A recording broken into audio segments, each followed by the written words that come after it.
దేవునికి అసాధ్యమైంది ఏది లేదు. నువ్వు నమ్మగలిగితే మనుషులకు అసాధ్యము, ఇది దేవునికి సాధ్యమని మనము ప్రార్థన చేస్తాం. దేవా నీకే సాధ్యమని. నీలో విశ్వాసము లేకపోతే ఇది సాధ్యము కాదండి. దేవునికి సాధ్యమే.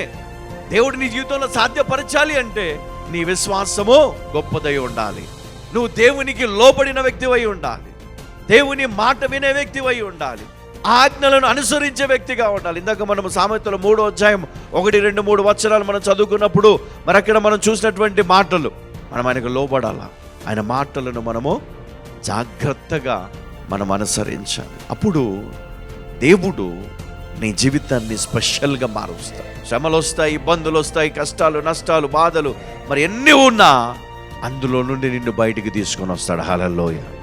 లైవ్లో వీక్షిస్తున్నటువంటి మీరు ఎన్నో రకాల సమస్యలతో మీరు బంధించబడి ఉండొచ్చు. ఎంతో కాలంగా కొంతమంది పుట్టుక నుండే ఆ దరిద్రంలో, ఆ వ్యాధిలో, ఆ సమస్యలో మూలుగుతూ ఉండొచ్చు. అయితే ఈరోజు సమయం వచ్చింది, దేవుడు నిన్ను బయటికి తీసుకొని వచ్చే సమయం వచ్చింది. ఇది దేవుడు చేయగలడు నీ జీవితంలో. నువ్వు నమ్ముట నీ వలనైతే మరి దేవుడు తప్పకుండా ఈ గొప్ప కార్యము చేస్తాడు. నమ్ముట నీ వలనైతే నమ్మువానికి సమస్తము సాధ్యమే, సాధ్యమే, సాధ్యమే.